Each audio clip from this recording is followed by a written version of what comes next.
votre aperçu sur ce qui se passe en France, ce qui s'est passé cette semaine, la préfecture, la manifestation des policiers, ce qui se passe dans la fonction publique? Voilà, très simplement, oui, on va essayer d'être très synthétique. Oui.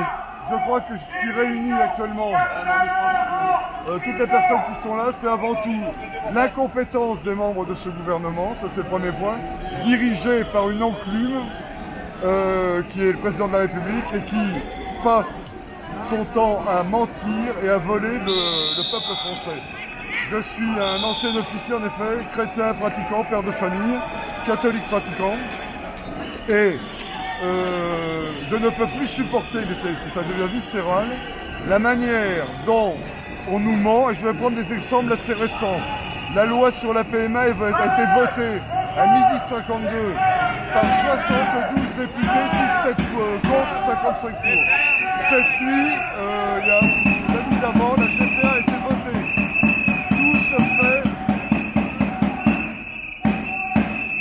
Tout se fait dans le dos du peuple. Et tout en étant un bourgeois, je me sens totalement solidaire des Français qui sont ici présents, dont on parle d'une manière absolument catastrophique.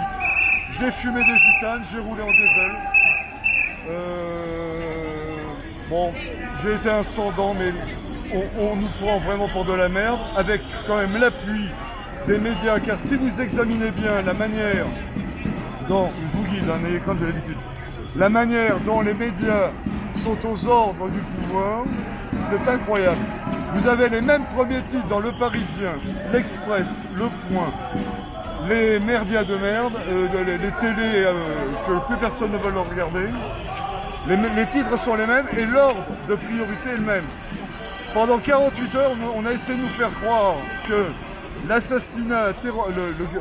l'attentat terroriste de la préfecture de police était, on ne savait pas très bien, c'était flou. Alors qu'en fait, ils le savaient parfaitement, le type était parfaitement fiché. Tout est comme ça. On nous ment en permanence de A à Z.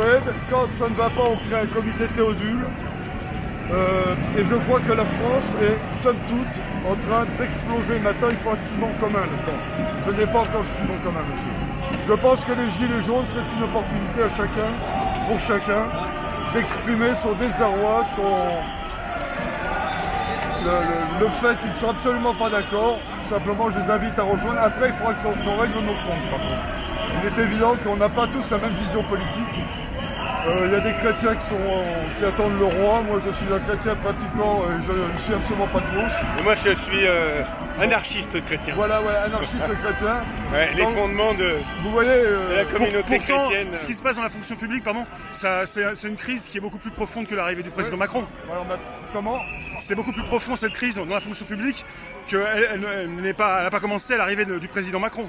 Non, mais par contre, le président Macron parle beaucoup. Cette chose a été faite pour parler et communiquer, et pas pour diriger. Donc il parle, il est reparti à Rodez encore récemment, alors qu'on venait de lui assassiner 4 policiers. Il va se balader pour occuper le terrain, pour occuper les médias régionaux, au lieu de s'occuper de l'essentiel, c'est-à-dire d'une crise existentielle dans la police nationale. Bon, c'est son problème, mais un type comme ça n'a absolument pas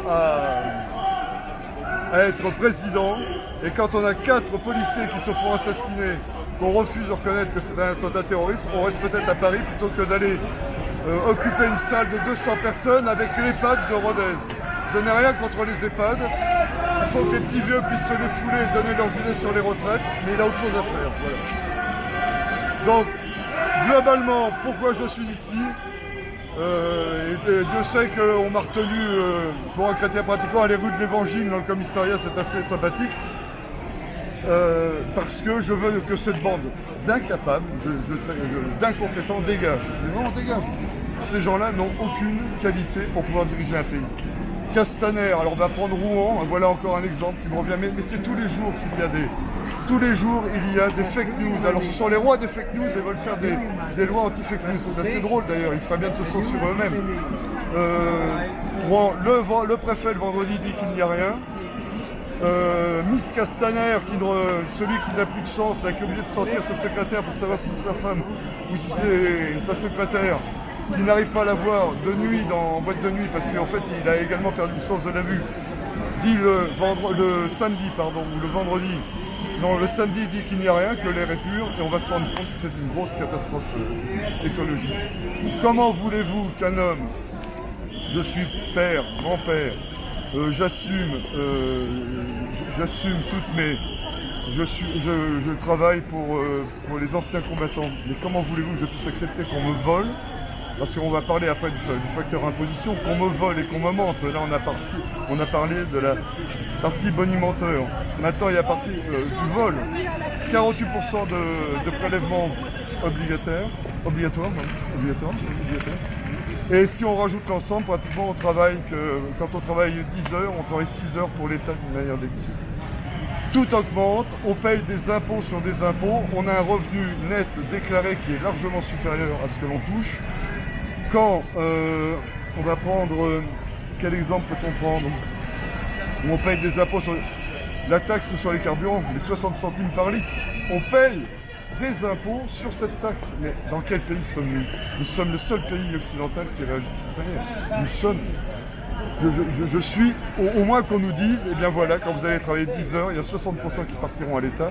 C'est clair. Il y a des pays comme les pays anglo-saxons, où c'est très clair, on sait exactement où va le pognon. Non, on ne sait pas.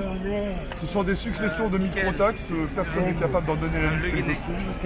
Et ça, c'est le deuxième aspect. Donc le premier aspect, c'était l'aspect menteur, c'est pour ça que je crie Macron, menteuse, voleuse. Il y a l'aspect menteur, et après, il y a l'aspect voleur. Parce qu'en fait, on est soumis à des taxes que personne ne maîtrise, sauf ceux qui les ont mis en place. Et je plains mes amis retraités, là, vous allez avoir du monde derrière, je plains mes amis retraités parce c'est encore eux qui vont payer. Voilà, monsieur. Votre prénom? Jean-François. Jean-François. Moi, ici, c'est Réservoir Abs, média indépendant, reporter indépendant depuis le début des Gilets jaunes. Je vous remercie pour votre point de vue. Voilà, j'espère avoir répondu à peu près. Alors, j'aurais pu organiser ma pensée, mais...